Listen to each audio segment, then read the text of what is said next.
For as far as I can remember, I've always wanted to be an ethical hacker. In fact, it's crazy to think that that single desire is responsible for how my life turned out to be today. I'm a cybersecurity professional now, but I'm not an ethical hacker. So how did it all go wrong? And how can you avoid making the same mistakes that I made? It all started when I was finishing up high school. I didn't know what I wanted to do with my life, but the pressure was on. I had to choose a major in university, and I simply had no idea who I was as a person or what I cared about. I thought about studying medicine, but if I'm being honest, I was never a fan of needles, and the thought of hospitals just scared me. But then somehow fate has it that I found the movie Hackers, and it opened my eyes to a whole new world. They're hackers. Hackers penetrate and ravage private and publicly owned computer systems. Hack the planet. I had no idea that you can hack into things, and I had no idea that you can actually do this for a job. Breaking into banks, breaking into governments, breaking into military, it was all so exciting to me. And right then and there, I knew that this is exactly what I wanted to do. It was like watching Mr. Robot today. They made hacking look so cool,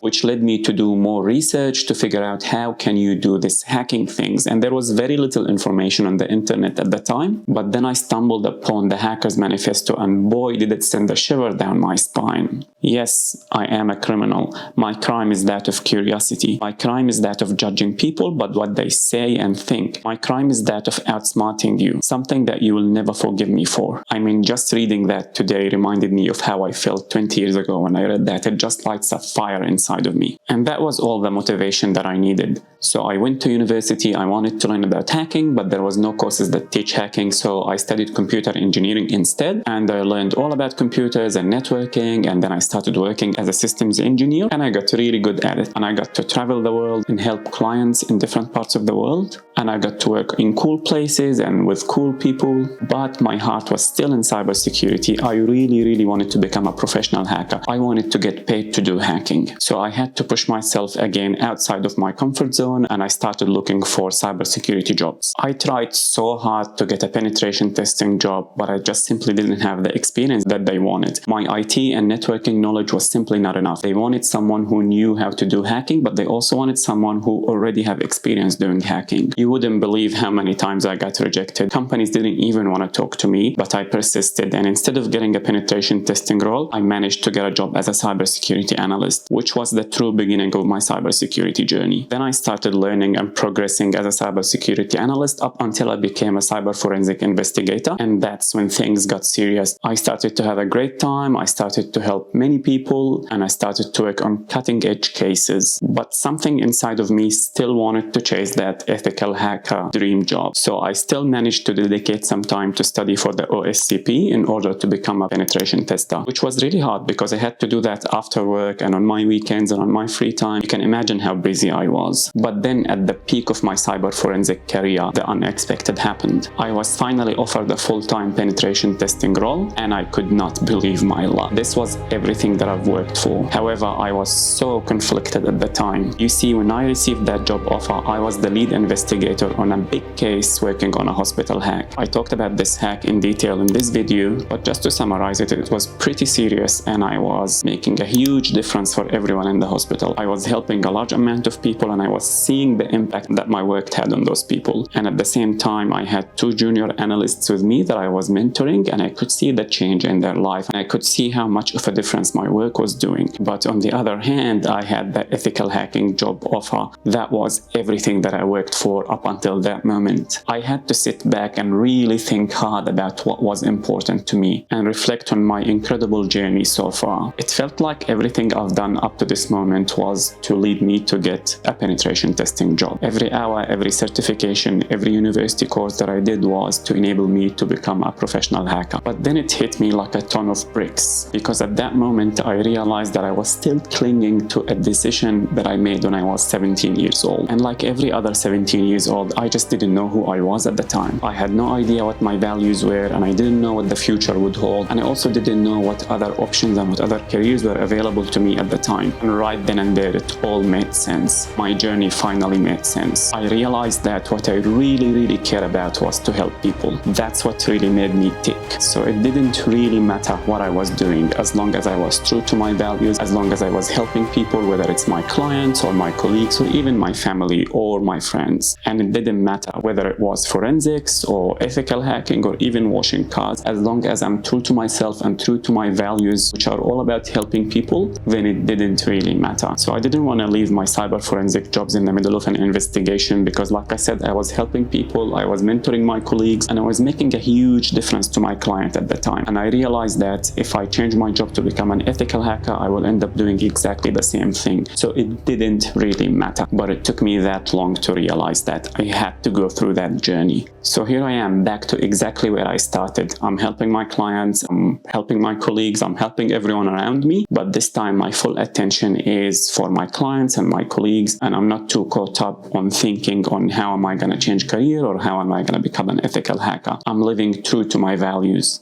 And this has changed my whole perspective. Now I know what's really important to me. And now I know where I'm meant to put my energy, which is to help people whenever I can. So if you're a beginner and you want to learn from my mistakes and you want to get your first cybersecurity job in the fastest way possible, then check this video out where I lay a step-by-step guide for you. And I'll see you there.